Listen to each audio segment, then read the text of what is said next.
Bonjour à toutes, bonjour à tous, bienvenue à notre nouvel écho du jour.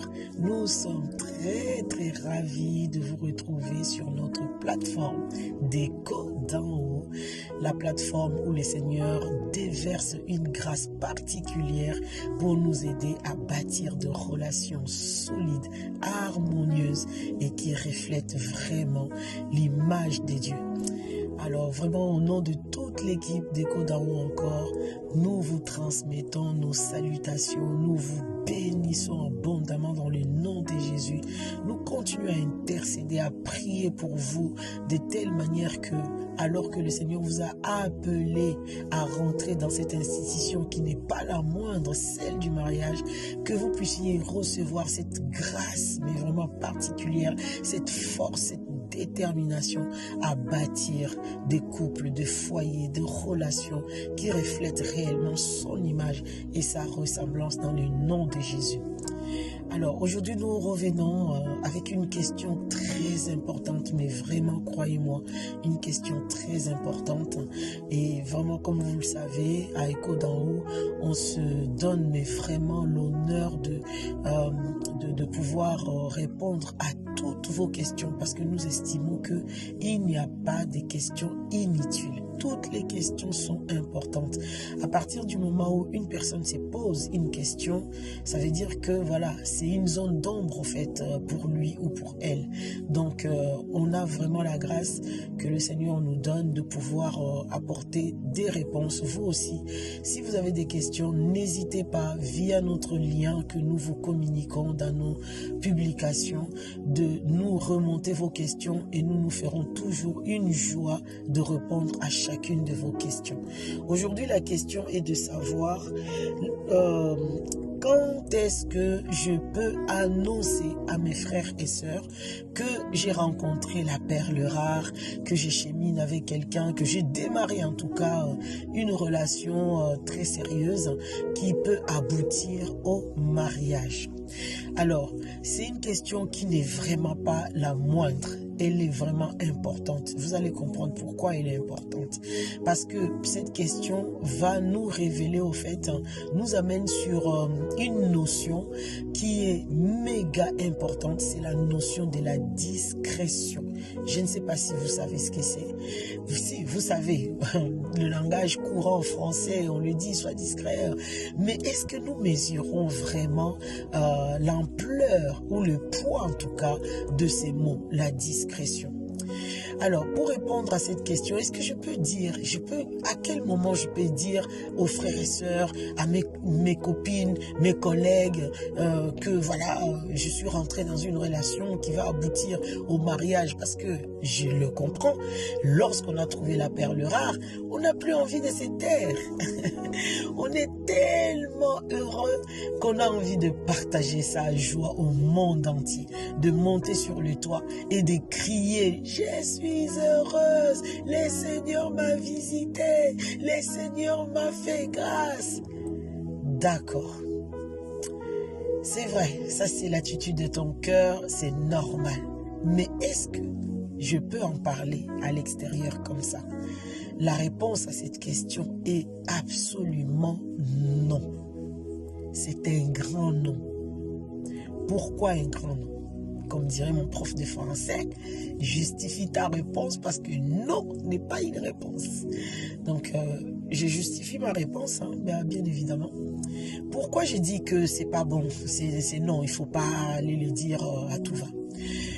Lorsque nous démarrons, peu importe, là on parle d'une relation qui démarre, mais n'importe quoi au fait de notre vie, c'est très important. Sachez que tout projet, toute chose démarre petit et est appelé à croître et à grandir. C'est comme la naissance d'un enfant. L'enfant commence à grandir, à croître dans le ventre de sa maman jusqu'à l'accouchement et puis après il continue sa croissance à l'extérieur. Alors à quel moment j'annonce? Si je prends par exemple le cas de la grossesse, il y en a, bon, dans certaines cultures, La dame, elle est en retard de règles de 3 semaines, de 1 mois, 2 mois. Toute la famille est au courant. Tout le monde sait qu'elle est en retard de règles et qu'elle attend un bébé. Bon, bref. Je me suis toujours questionné là-dessus par rapport aux grossesses. Par exemple, moi personnellement, quand j'attendais un enfant, les gens s'en apercevaient au fait lorsque j'arrivais au terme de 7 mois et demi de grossesse. Là, tout le monde s'est réveillé. Ah, tu es enceinte, tu es enceinte, tu es enceinte. Oui, je suis enceinte. Combien de mois? 7 mois et demi. Non, c'est pas vrai. Ben oui, c'est vrai. Donc, au fait, ça m'a beaucoup interpellé. Pourquoi? Je me dis que si la grossesse dure 9 mois et que elle n'est pas forcément visible aux yeux de tous, depuis le 1er mois jusqu'au 9e mois, il y a forcément une raison. Dieu sait pourquoi. Et justement, c'est pour t'amener à cette notion de la discrétion. Parce que une grossesse, c'est fragile. Une grossesse, il faut la protéger. N'oubliez pas ce qu'on n'arrête pas de se dire ici sur la plateforme d'Echo d'en haut, la vie est spirituelle. Donc, parce que la vie est spirituelle, la venue de cet enfant est spirituelle, combattue de foi. Parce que c'est une destinée qui va venir sur la terre, accomplir une mission. Et on ne sait pas si c'est que maman tu portes dans ton ventre, c'est un Joseph, c'est un Moïse, c'est un Jésus. Bon, pas un Jésus, une façon de parler, il y aura jamais deux Jésus. C'est une façon de parler quant à la destinée de la personne qui va être manifestée sur la terre. Donc, vous voyez que l'histoire de Moïse, par exemple, on va tuer les enfants. On va tuer les enfants quand Jésus va naître. Pourquoi? Ah non, on ne veut pas de cette destinée. De la même manière, le mariage que tu t'apprêtes d'enfanter, tu ne sais pas quel type de mariage il sera. Est-ce que c'est un mariage Moïse? Est-ce que c'est un mariage Jésus? Est-ce que c'est un mariage Josué? Je ne sais pas. Au fait, c'est la destinée de ton mariage, de ton couple. Va pousser au fait les mondes des ténèbres de foi, de dire non, jamais, ça ne verra jamais le jour. D'où la question de discrétion.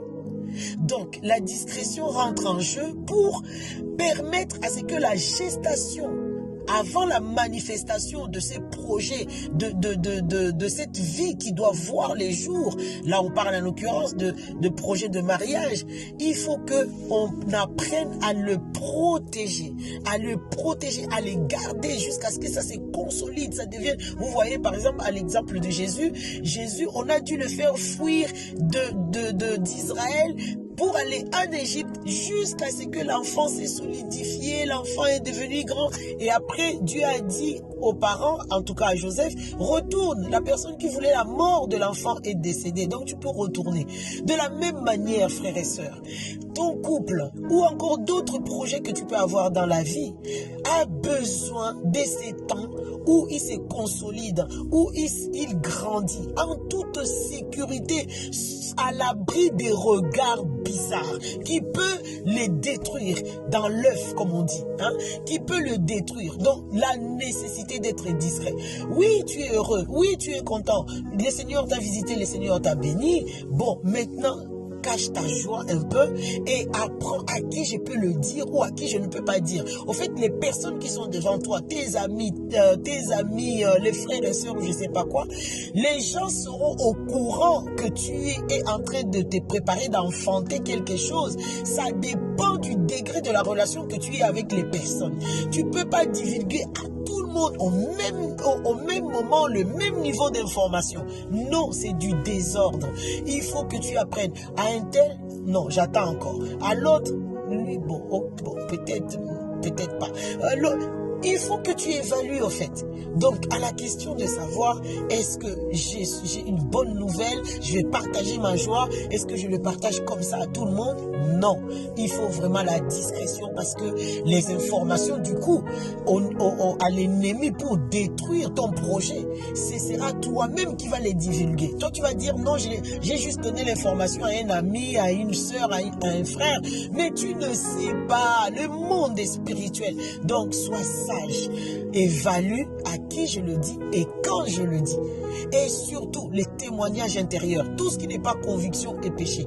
Ne t'excite pas par la chair et puis commencer à parler n'importe comment. Et demain, toi-même, tu vas créer, susciter des ennemis autour de toi contre ton mariage et tu vas même pas te rendre compte. Les flèches viennent d'où? Pour me combattre, pour nous combattre. Et après, on arrive, ah non, le cheminement en question, ça n'a pas tenu, le fiançailles, ça n'a pas tenu. Parce que de fois, c'est toi-même qui as creusé la tombe, c'est toi-même qui as donné l'arme à l'ennemi parce que tu n'es pas discret.